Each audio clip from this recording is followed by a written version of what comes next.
Welcome back to Switch to Linux. This is the weekly news roundup, business edition. Before we get in, I want to highlight a new affiliate of mine, that being Mint Mobile. I just dropped Verizon, switched over to Mint Mobile on my personal device after a few months testing to make sure it's going to work. It works perfectly fine, pretty much everywhere. And it's actually going to save me over $500 this year on cell phone service by switching over to Mint Mobile. So with that, you can have a look at the, if you're on the live show, I just dropped the comment there in the chat, and I will have a link for this in the description right now.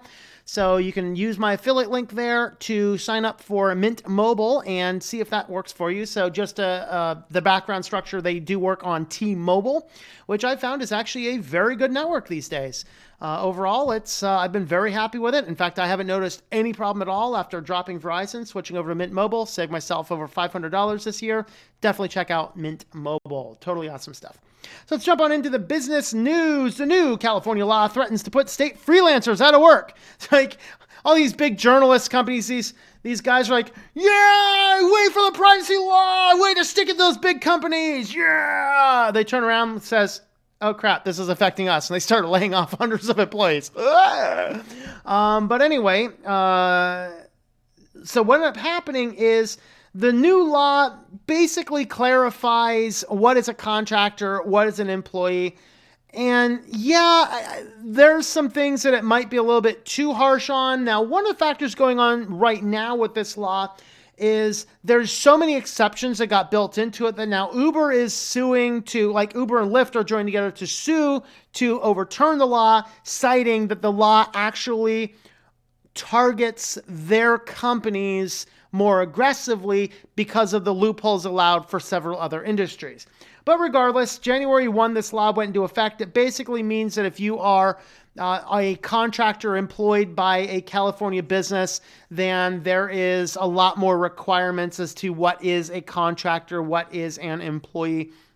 So in my case, I actually have several different clients that I work with in California. I don't think this affects me or them in any way, just because of the level of work that I do. We definitely fall under the contractor, not employee method.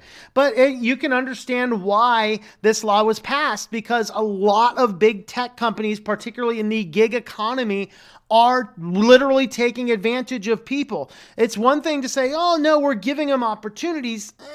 Maybe, but how many of those people actually understand that that opportunity is literally running a business, and you need to run it like a business? You need to make sure you're meeting expenses and a lot of other things. So this law, I'm kind of on the fence on this law. There's a lot of really good things about it. It might be a little bit too aggressive in other areas, but for me, I don't know. What do you guys think about this law? Have you read in on it? What are your thoughts? Are you from California? Does this affect you? Let us know in the comments down below. All right, this is the smart lock that might be the first real product that gets its power beamed through the air. So it's a smart lock that apparently, I'm still scratching my head over this. In fact, I meant to read this article a few more times. So it's basically a smart lock. Y-Charge Alfred Lock showed off the Alfred ML2 lock at CES 2020.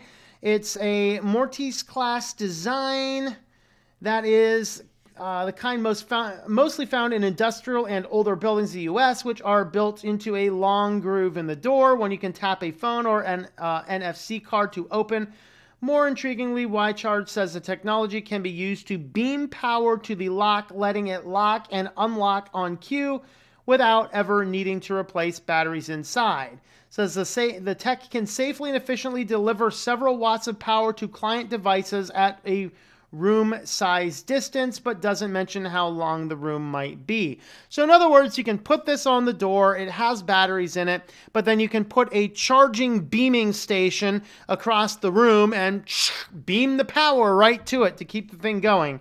So definitely an interesting concept. I don't really see a privacy issue. That's why I threw it in the business news. Definitely an interesting thing though. So, I don't know, kind of weird. What do you guys think about this? Is this neat? Is this not neat? I don't know. I think it's fascinating myself. Little concerned about sitting in the room and having the power beamed through me, but whatever. All right. So if you guys remember, was it last month, 2 months ago? PayPal bought Honey. So Honey is a browser extension that when you're doing e-commerce type of stuff, will browse around the internet. It will find other stuff out there. And as it finds other stuff out there in the internet that is the same product, it will tell you where to get it cheaper. Now, Amazon apparently had no problem with Honey back when it was just its own independent thing, but then PayPal bought Honey. And now, as soon as that happened, Amazon is warning people that this thing is spyware. And of course, Amazon's trying to push its own similar applications. So just weeks after PayPal acquired popular coupon finding browser extension Honey for $4 billion, Amazon shoppers were served notification that the extension was a security risk.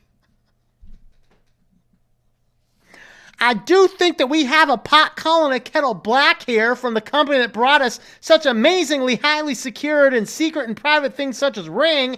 But regardless, Amazon shoppers were served notification that it was a security risk. The security warning was first spotted by Politico reader Ryan Hutchins.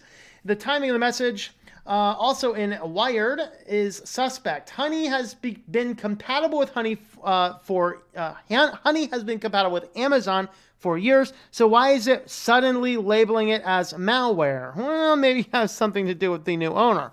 I mean, there's nothing weird or nefarious with that. So basically it says, Amazon is telling shoppers that the browser extension Honey gives you coupon codes and other ways to save as malware. PayPal bought Honey in November for $4 billion. That's one expensive piece of malware. Honey browser extension is a security risk. Honey tracks your private shopping behavior, collects data on your order history and items saved, and can read and change any data on any website you visit. To keep your data private and secure, uninstall the extension immediately. Please note, all the same Amazon offers, deals, and coupons are available without this installed. Sounds like Amazon wants to prevent you from finding places cheaper than itself to buy stuff. That's what I'm kind of seeing from that. But I kind of agree. I would never use Honey. I would never recommend Honey because exactly what Amazon says. It's completely true. It visits what you do. It monitors everything you do. It collects all the data. I have a problem with that. I'm not a user of Honey. But it is kind of funny that this started to pop up right after PayPal bought it. So, also from the company that brings us Ring. I don't know. What do you guys think? Well, our feature story tonight, U.S. finally prohibits ISPs from charging for routers they don't provide. Wait, what? We need a law to ban rental fees for devices that the customer owns. This is how backwards the ISP industry is. Basically, hey, we're going to charge you for this. I own my own. We're going to charge it for you anyway. I think this has a lot to do with the case of the guy who didn't actually have a router and he was being charged for the router. And he kept on making claims to the FCC. And the FCC is like, well, they responded to your claim. He's doing just fine.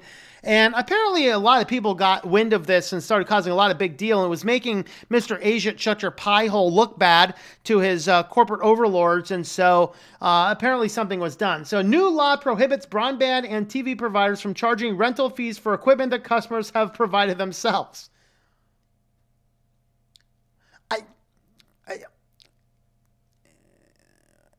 Wow. Well, I'm wordless. Anyway, even by low customer service standards, the cable and telecom industries requiring customers to pay a monthly fee for equipment they own is pretty rude. But that's exactly what Frontier Communications does to its customers.